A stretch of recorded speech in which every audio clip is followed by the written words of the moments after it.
Today we're going to be reading Alfie Gets In First by Shirley Hughes. One day, Alfie and Mum and Annie Rose were coming home from the shops. Alfie ran on ahead because he wanted to get home first. He ran all the way from the corner to the front gate and up the steps to the front door. Then he sat down on the top step and waited for the others. Along came Mum, pushing Annie Rose and the shopping. "I raced you," called Alfie. "I'm back first, so there." Annie Rose didn't care. She was tired. She sat back in her pushchair and sucked her thumb. Mum put the brake on the pushchair and left Annie Rose at the bottom of the steps while she lifted the basket of shopping up to the top. Then she found the key and opened the front door. Alfie dashed ahead of her. "I've won! I've won!" he shouted. Mum put the shopping down in the hall and went back down the steps to lift Annie Rose out of her pushchair. But what do you think Alfie did then? He gave the door a great big slam. Bang! Just like that. Then Mum was outside the door holding Annie Rose and Alfie was inside with the shopping. Mum's key was inside too.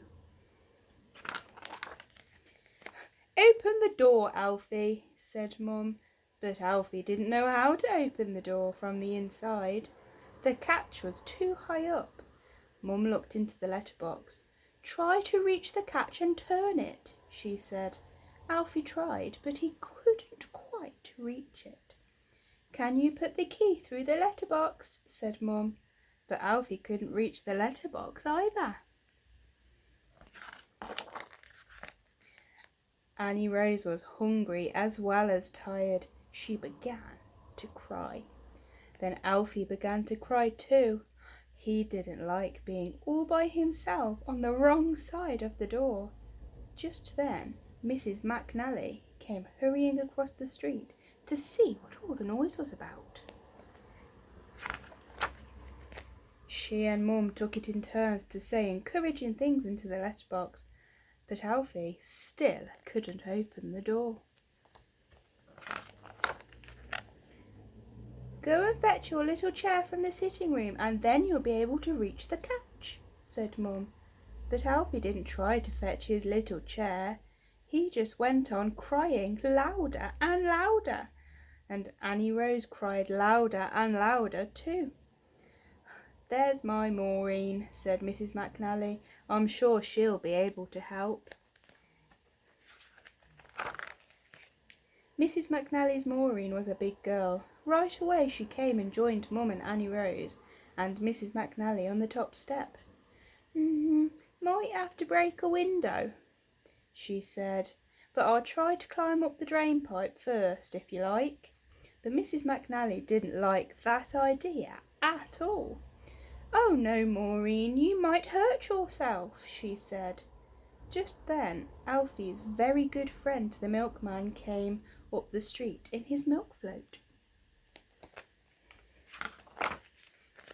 When he saw Mum and Annie Rose and Mrs. McNally's Maureen all standing on the top step, he stopped his float and said, "What's the trouble?" So they told him. "Oh, don't worry, mate," the milkman shouted. "We'll soon have you out of there." "Looks as though the lock's going to be difficult to break," said the milkman. But then Mrs. McNally's Maureen had a very good idea. She ran to ask the window cleaner who was working up the street if he would bring his ladder and climb up to the bathroom window.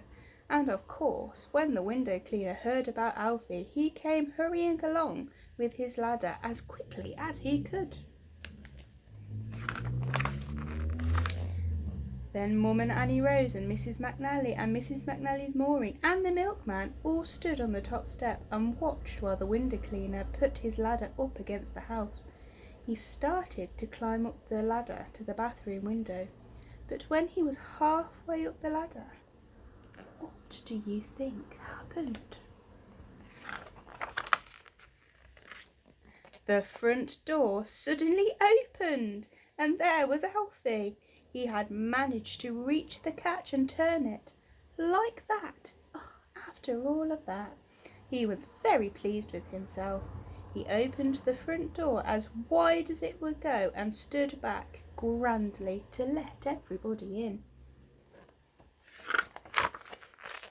Then the window cleaner came down from his ladder, and he and the milkman and Mrs. McNally's Maureen and Mrs. McNally and Annie Rose and Mum and Alfie all went into the kitchen and had tea together. Oh, how silly of Alfie. I'll see you guys soon.